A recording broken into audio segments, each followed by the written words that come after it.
இந்த நேஷ்னாலிட்டி, அதாவது இன்றைக்கி வந்து பகுத்தறிவுவாதி, நாங்கள்லாம் வந்து அறிவில் வந்து தேர்ச்சி பெற்றவர்கள் அப்படின்னு சொல்கிறவங்க எல்லாருமே இஸ்லாத்தை பார்த்தோ அல்லது வேறு ஏதோ ஒரு மதத்தை பார்த்தோ எதையோ ஒன்று பார்த்து விமர்சிக்கிறாங்கன்னா என்னன்னு சொல்லி கலாய்க்கிறாங்க நம்மளை.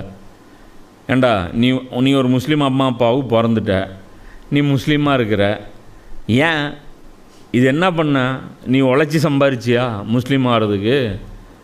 ஒரு தகுதி அப்படின்னா நீ ஒரு முஸ்லீம்னு ஏன் சொல்லிக்கிற? நான் ஒரு உதாரணத்துக்கு இன்ஜினியரிங் ஃபேக்ட்ஸ்னு ஒரு சேனல் இருக்குது. அதில் வந்து ஒருத்தர் வந்து அந்த சேனலில் பயனடைஞ்ச ஒருத்தர் அவர் ஃபேஸ்புக்கில் ஒரு பதிவு போடுறார். இந்த மாதிரி வந்து இந்த பாய் வந்து நல்ல பாய், இந்த இன்ஜினியரிங் ஃபேக்ட்ஸ் பாய் வந்து நல்ல பாய், இவர் நிறைய நல்ல விஷயங்களை சொல்கிறாரு, இவர் மூலம் எனக்கு நிறைய நல்லது கிடைச்சது. கீழே கமெண்ட்டில் அந்த இந்து சகோதரரை பிடிச்சி கொதறி வைக்கிறாங்க. அவர் பாயின்னு நாங்கள் கேட்டோமா? இவர் நல்லா போடுறாரு வீடியோன்னு மட்டும் சொல்லுங்கள், அவர் முஸ்லீம்னு ஏன் சொல்கிறீங்க?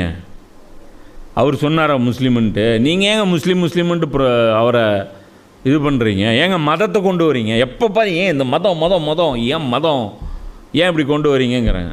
இப்போ இன்றைக்கி மதத்துக்கு டெஃபினேஷன் என்ன? ஒரு மதத்தை சேர்ந்த ஒரு தந்தைக்கு ஒரு குழந்தை பிறந்தால் அந்த குழந்தையுடைய மதமும் என்னது? அந்த தந்தையுடைய மதம் தான். இந்த ஆண் குழந்தை இந்த டேட்டில் பிறந்துச்சு, இந்த மதத்தில் பிறந்துச்சு அப்படிங்கிறது எழுதுறாங்க. அப்போ அவங்க என்ன சொல்கிறாங்க? அந்த பயங்கரமாக டயலாகான ட்ரெண்டான டயலாக் ஒன்று இருக்கும்.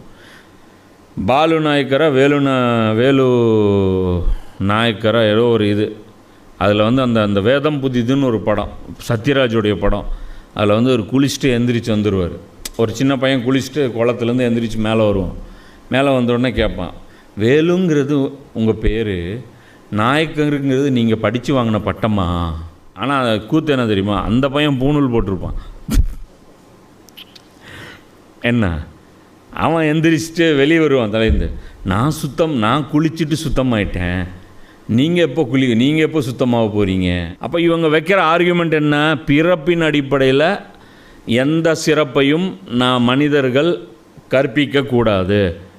அப்போ மனிதர்களில் எல்லோரும் சமமாக இல்லை, டாக்டர் சிறப்பித்தவர்கள் இல்லையா? டாக்டர்ஸ்க்குன்னு ஒரு ப்ரையாரிட்டி இருக்குது, விஐபிஎஸ்க்குன்னு ஒரு ப்ரையாரிட்டி இருக்குது. இதெல்லாம் எப்படி கிடைக்குது? பிறப்பின் அடிப்படையிலையா?